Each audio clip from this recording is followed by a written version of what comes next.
Here at group number 83. So a little introduction. We know that big risks always follow big opportunities. Same as William A. McDonald's article, big risks, big opportunities demand big economic policy breakthroughs. We will take an in-depth look at how this article directly relates to the economic theories and models behind each policy. So the three policies that we chose were the economic cycle, externalities, and how investment in technology can boom up Canadian GDP. Okay, so to start off, the economic cycle can be defined as a period of fluctuation in the economy between growth and recession. So you can see above in this diagram, it really just illustrates the economic cycle. So as you can see, you can start off at the peak. Then when it goes below the growth trend line, it goes into the recession, trough, and recovery, and it just keeps on going.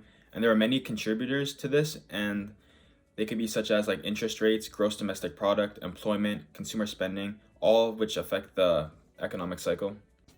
As stated in the previous slide, the economic cycle is classified into four different parts: expansion, peak, contraction, and trough. In expansion, the unemployment rate decreases, real GDP and consumption increases, and there's an upward pressure on the price level, thus allowing individual investors to sell their personal assets without immediate tax encourages Canadian citizens to sell their holdings. This increase in money supply causes a decrease in interest rate. Generally, a decrease in interest rate makes the total consumption increase because it lowers consumers' willingness to hold their money. As a result, the aggregate demand curve shifts to the left and our real GDP goes up, leading to a greater economic growth. Okay, so getting into how this economic model relates to the COVID-19 pandemic.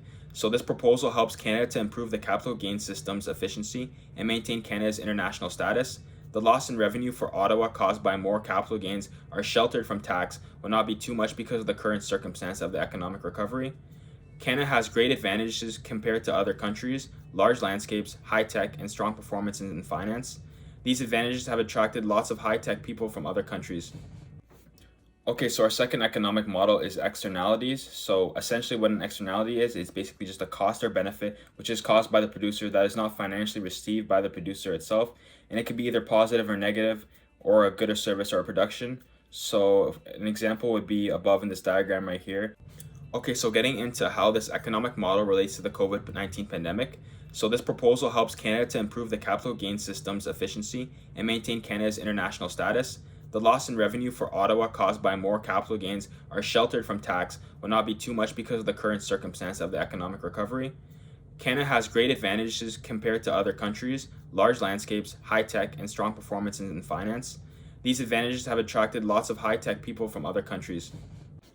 So our last economic model is technology and investment spending. So as we all know, technology is equal to greater productivity, more production at a less cost. As a result, increased productivity. Factors such as real wages increases and the price of some products decrease.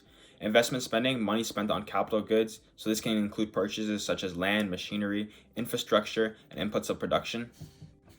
Okay, so now I'll be talking about how investment into technology and capital will boost the economy. So after reading the article, we came to a conclusion that the author is writing about strategies to grow Canada's economy exponentially. One of his points is that we should encourage companies to reinvest money into themselves as capital by practically eliminating taxes on money that is spent on capital.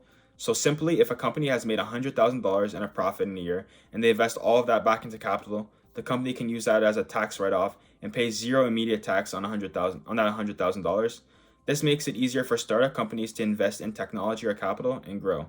Though initially this may put governments in a deficit, eventually the investment will pay back itself. Below, I'll be explaining how this concept works using a simple PPF diagram. So at one time, a country only has a limited amount of resources and workers, so they must be selective when choosing where to allocate those resources. So using a PPF diagram, we can demonstrate why it is beneficial to invest in technology and capital. So let's just imagine the x-axis is technology and capital and the y-axis is goods and services. So investing in capital will allow you to make more goods in the coming years. Also, investing in technology will make the capital you are producing cheaper and more efficient. Capital and technology will shift out to PPF for years to come and therefore boost the economy by increasing the amount of goods and services you could provide. Putting money into goods and services will satisfy consumers' needs, but is not truly an investment since it does not give a beneficial return. If a country is looking forward for an economic boost, they should only produce as much goods and services as required, and the rest of the money should be invested into technology and capital. So in conclusion, as a group, we came up with that we should mainly focus on recovering public health services while maintaining economic stability. Canadian government should purpose more tax relief programs and subsidies targeted financial difficulty groups to achieve the pre-pandemic level more smoothly and quickly.